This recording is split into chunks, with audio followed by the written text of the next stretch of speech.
enforces taxation. Taxation funds the government to enforce violence upon its citizens, trapping them into a lifelong cycle of poverty. If a citizen is not free economically, they'll just never be free. Well, Ludwig's writings freaking rocked Ross's world. All Ross wanted was to be free. And now he discovered a philosophy that promoted the kind of freedom like he was craving. He was like, sign me the F up, please and thank you. So after Ross graduated from Penn State in 2009, he decided to give up physics and focus on making money to get that freedom. So he moved back home, okay, and he started working for a company called Good Wagon Books, which was a business that collected used books and sold them online. Great, love that, dream job.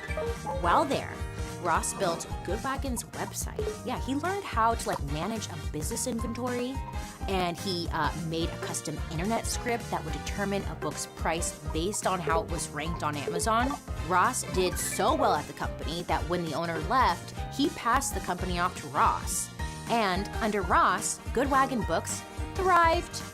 December 2010 was the best month ever for the company, pulling in $10,000. Ross loved the power that came from running his own company, but the particular company wasn't pulling in enough money. So, on the side, Ross started trading stocks on the internet to make a little extra cash. And one day, he saw something that would really help him get to the next level. Because one of the ways people were buying stocks was with something called Bitcoin. Now, fully explaining what Bitcoin is would take a long-ass time. Plus, it's complicated. So I'm just going to give you the quickest definition I possibly can. Bitcoin is a cryptocurrency, which sounds like a scary robot skeleton or something, right? Very Terminator, but it's not. Cryptocurrency is actually just digital money. Point blank, period. You can buy cryptocurrency with normal money, usually with a credit or debit card.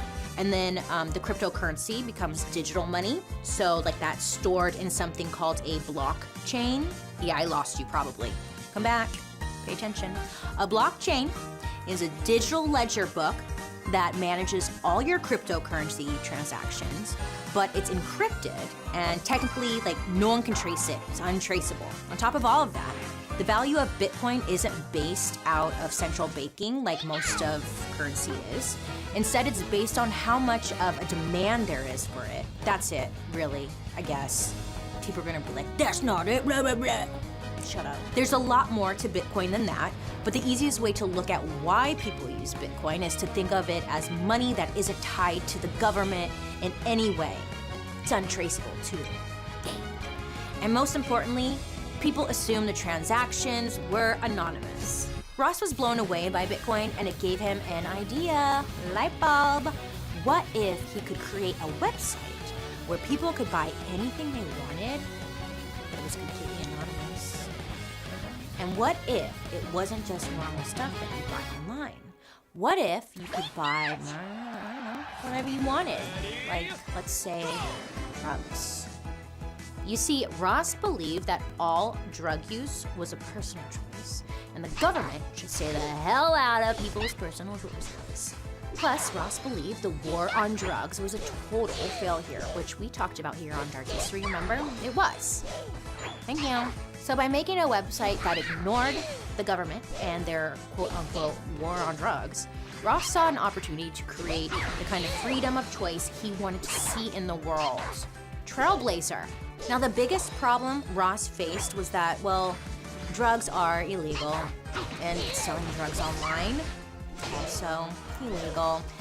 I mean, you can't just set up a normal website with drugs for sale and call it a day. And this is where something called the dark web comes into play. The dark web, if you don't know, is a super secret hidden part of the internet that you can't access on a normal web browser. The dark web is hidden behind a lot of encryption. So you need a special web browser to access it. And unlike cryptocurrency, it's actually, it is anonymous. So why exactly is it called the dark web? The dark web is so anonymous and unregulated, it's an easy place for journalists or whistleblowers from across the world to avoid censorship. But because of the lack of regulation, it also leaves people on the dark web vulnerable to illegal activity. The dark web is home to everything from illegal guns for sale to stolen credit cards and social security numbers. This makes the dark web one of the world's biggest black markets in illegal activity. The kind of activity that usually happens in the shadows, hence dark web. You get it. So, to Ross, the dark web was the perfect home for his brand new website. And cryptocurrency? Oh, perfect for anonymous transactions. On December 31st, 2010, Ross wrote a New Year's resolution into his personal diary that said, quote, "In 2011, I am creating a year of prosperity and power beyond what I have ever experienced before. This website is going to become a phenomenon. And at least one person will tell me about it, not knowing that I created it."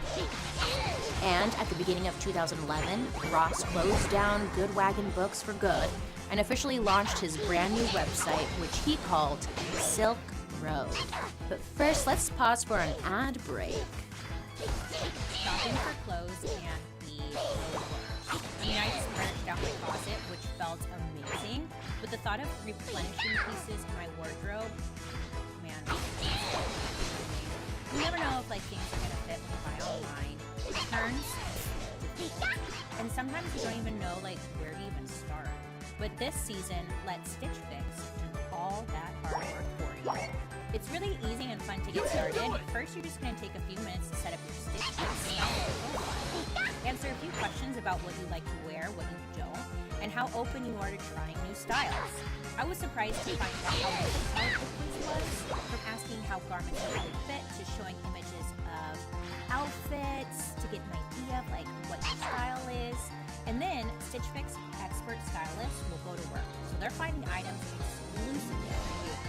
Every piece is hand-picked for you and size, style, making it the best way to discover clothes that make you feel and look your best. Stitch Fix will send you 5 pieces to try on at home. Keep what you love and send back what you don't. I absolutely love that Stitch Fix makes returns so easy. I can sometimes be bad at returning clothes. Not even sometimes. I am bad at returns. But Stitch Fix gives you everything you need to send whatever you don't want back. Go give it the final And stretch! shipping, returns, and exchanges are not only easy, but free. Plus, there's no subscription. Try once, set up automatic freeze, charge. Sign up for Stitch Fix and get the season's latest issues.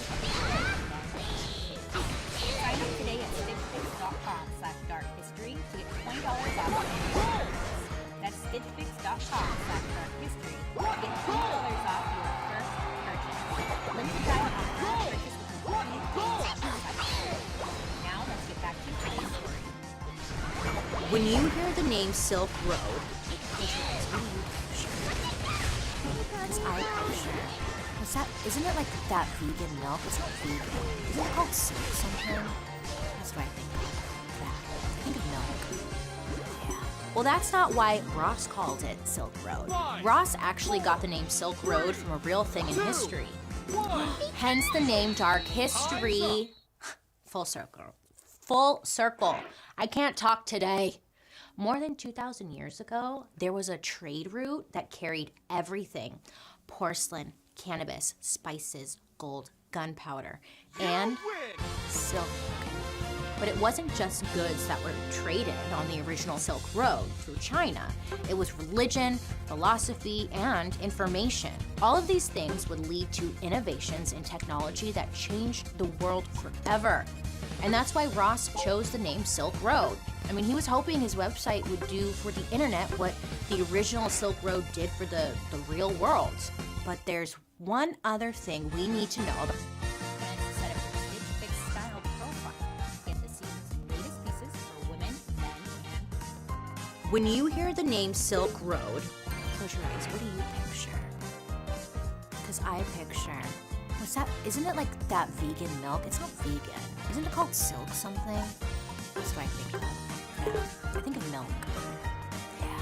Well, that's not why Ross called it Silk Road. Ross actually got the name Silk Road from a real thing in history. Hence the name Dark History. Full circle. full circle. I can't talk today. More than 2,000 years ago, there was a trade route that carried everything. Porcelain, cannabis, spices, gold, gunpowder, and silk. But it wasn't just goods that were traded on the original Silk Road through China. It was religion, philosophy, and information. All of these things would lead to innovations in technology that changed the world forever. And that's why Ross chose the name Silk Road. I mean, he was hoping his website would do for the internet what the original Silk Road did for the real world. But there's one other thing we need to know about the original Silk Road for this story. There was a third thing that spread across the Silk Road. Can you guess? It was the bubonic plague. Remember bubonic plague? Bubonic plague?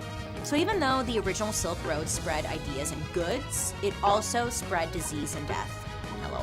Anyway, Ross launched his site, Silk Road, in February of 2011. But he had one problem. He freaking didn't have access to the things he wanted to sell on Silk Road, aka he didn't have the drugs to sell, you know? Not to mention that because of how the dark web worked, nobody was going to find his website by accident like they would like on the normal internet. So Ross needed product and he needed a way to get people to his site. So one day Ross went online and found out that it's actually really freaking easy to make homemade hallucinogenic mushrooms. Good for him. Just DIY king over here. So Ross started his website off by selling shrooms. And to promote his magic mushrooms, Ross posted on forums all over the normal internet under the screen name Silk Road. He advertised this amazing new website on the dark web, which is also called Silk Road. And you can buy magic mushrooms there. So head on over and get started now. Ross grew 10 pounds of mushrooms and sold all 10 in under a week. I'm sorry, in just under a week. I feel like that just makes a big difference. Almost immediately, other people started to notice Silk Road's potential, and they wanted in on the action. So other people started selling drugs on Silk Road. Silk Road was already becoming a success, but in June 2011, things really started to take off when the website Gawker wrote a glowing review of Silk Road on the normal internet. The article went viral. And within weeks, Ross pulled in his first $1 million. Yeah, within weeks. Good for him. But the busier the website got, the less time Ross had to enjoy his newfound wealth. Ross was the only person working on Silk Road at this time, and he was starting to get a little overwhelmed. Okay? He knew that in order to sustain the website's success, he would need some freaking help. And that's when Ross received an email from somebody named Variety Jones. Now, Variety Jones wasn't this guy's real name. His actual name was Roger Clark, but Ross, he didn't know that. Like everybody else Ross met on the dark web, Variety always just went by his screen name. We don't know too much about Variety Jones, except that he was an internet hacker who noticed a hole in Silk Road's code that could allow other hackers to steal thousands of Bitcoin from Silk Road's customers. Now, even though Variety Jones could have taken down Silk Road, he didn't want to. In fact, Variety Jones wanted in. So he emailed Ross about this hole in Silk Road's code, and Ross fixed it like right away. And then the two kept talking, quickly becoming good friends. And eventually, Variety Jones even became Ross's mentor in how to run a criminal enterprise. Now, Variety had a lot of experience committing crimes on the internet, or at least that's what he told Ross. And Variety gave Ross an important piece of advice. What Silk Road was doing was illegal, so Ross needed to protect himself from the government. And in order to do that, Ross needed a new name. And Variety even had that figured out too, obviously. The name he said Ross should use was the Dread Pirate Roberts. So, Dread Pirate Roberts. Look, I'm not gonna say that 100 times, okay? This name comes from the movie The Princess Bride. Remember that movie? The character of the Dread Pirate Roberts is the most fearsome pirate in the world, but the twist is, he isn't a real person. Oh, that makes sense. Yeah, it's a name adopted by somebody who proves themselves to be the best pirate around. So whoever the Dread Pirate Roberts is, whenever they get tired of being the Dread, I'm gonna call him DPR, okay? Whenever they get tired of being the DPR, they can just hand the name off to somebody else. Variety told Ross this would be like the perfect cover, you know? If the law ever came down on Ross, he could pass the name off to someone else and pretend he was just filling the role, right? Yeah. So in early 2012, Ross officially retired his old Silk Road username and deleted all his old forum posts about mushrooms on the internet so he could cover his ass, and then officially became known as the Dread Pirate Roberts. Under his new name, Ross hired some employees to help him run Silk Road by using an encrypted chat program on the dark web and paid them in Bitcoin. They must be super rich now. They all had weird screen names. Cirrus, Digital Alchemy, Smedley, and like all of them are anonymous, but all of them way more experienced in drug crimes than Ross. Within months, Silk Road was completely overhauled by Ross and his employees. One historian described the new and improved Silk Road as user-friendly and, quote, almost hilariously similar to Amazon, complete with a cart in the upper right-hand corner, end quote. But you know, instead of TVs, makeup, or pet products, there were helpful icons for cannabis, ecstasy, opioids. Sorry, I'm struggling with opioids. Here we go. And then there was even a seller's guide section that had like helpful instructions on how to vacuum seal or hide drugs when shipping them, which is very helpful. Criminals helping criminals. Love to see it. So to Ross, this was the freedom he had been searching for his entire life, okay? He had gone from a book dealer to a successful drug kingpin overnight. I would call him a drug entrepreneur. Love that, I like that. He was pulling in millions of dollars from all over, boom, boom, boom, the globe. But you can't make that kind of money in the USA without attracting attention from the government. So just a few months after Silk Road launched, Ross became one of the freaking most wanted men on the planet. Let's pause for an ad break. If you run an e-commerce business, you probably feel like it's about time you stop treating e-commerce giants better just because they're bigger. And you're absolutely right. I mean, we talk about stories where big businesses use their access to resources and money to make things harder for small businesses. That's why ShipStation gives e-commerce sellers of all sizes access to the same deeply discounted rates usually reserved for Fortune 500 companies. So no wonder ShipStation is already trusted by over 100,000 sellers. Maybe you're terrified of dealing with international shipping. Well, don't be. ShipStation makes it a breeze to ship anywhere around the world and scale away. ShipStation can handle. I know that many of my listeners are business owners, which is absolutely amazing. Turning your passion into your business is great, but it can be really intimidating. But now you can check off saving money on your list of to-dos. ShipStation doesn't just save you money, but I mean, that's a good start. ShipStation works with over 45 carriers, so you can easily compare rates and delivery times to quickly find the best option every day. Now this is great because with all the money you save, you can invest it back into your business, or maybe just buy yourself a gift. ShipStation also works with over 300 platforms like Amazon, eBay, Etsy, and more to automate processes like fulfillment and tracking, so you can save time on managing orders. In fact, using it for as long as they're in business. Don't let the big guys eat all the good discounts you yourself. Sign up using promo code DARK3 for a free 60-day trial today at ShipStation.com and start saving with every shipment. That's 2 whole months of discounted shipping absolutely free. Just go to ShipStation.com, click on the microphone at the top of the page, and type in Dark History. ShipStation, make ship happen. So let's recap for a second. Ross Ulbricht really liked drugs, but he also wanted to make a name for himself. He stumbled upon Bitcoin and the web and got the idea to combine all of his interests into a website that sold drugs for Bitcoin, anonymously, and became a millionaire basically overnight. But there's one important part of the story I haven't told you yet, because it turns out from the very beginning of the Silk Road story, there's been another character lurking in the background, and that character, Homeland Security. Yeah. Boo. Homeland Security is the branch of the government responsible for public security and are focused primarily on border security, cyber security, and catching terrorists. So it's kind of a big deal that Silk Road was on their radar, okay? But it didn't start as public enemy #1.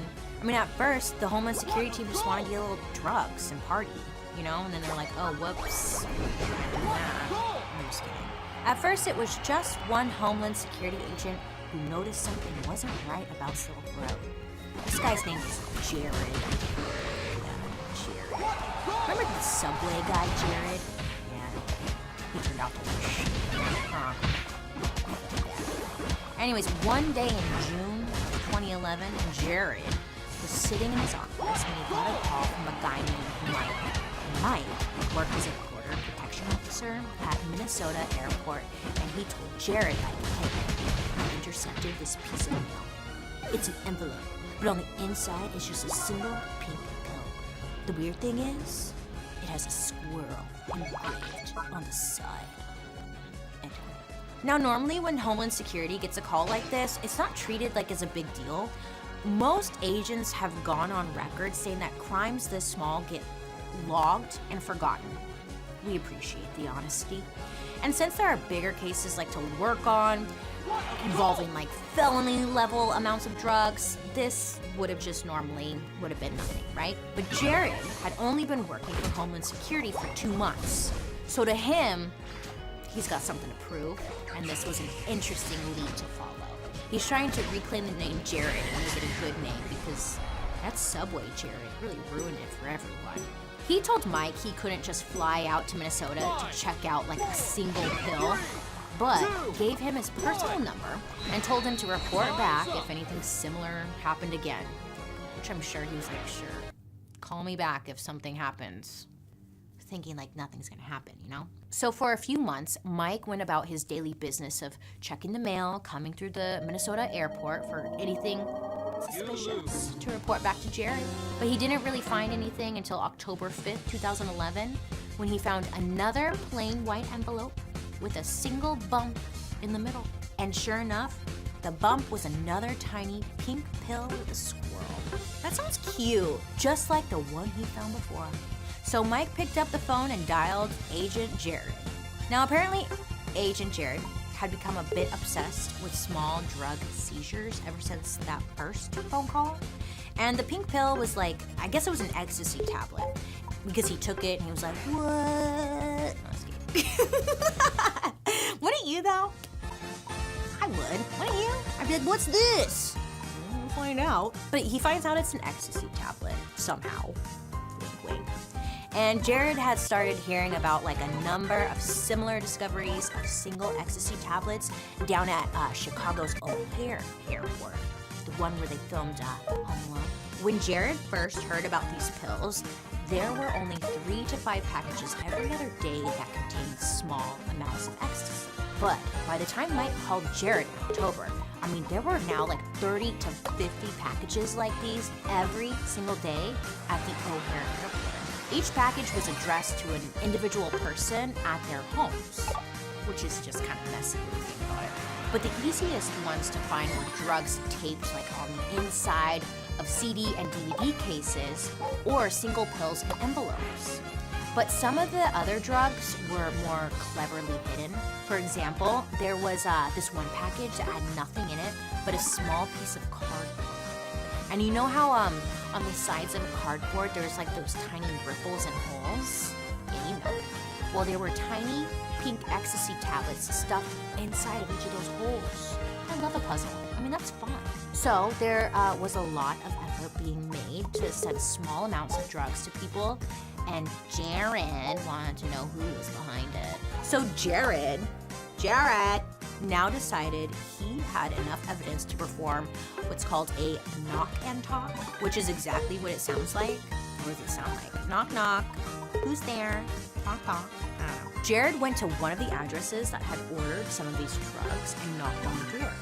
But the guy who answered the door, it wasn't the person whose name was on the envelope. It was like the roommate.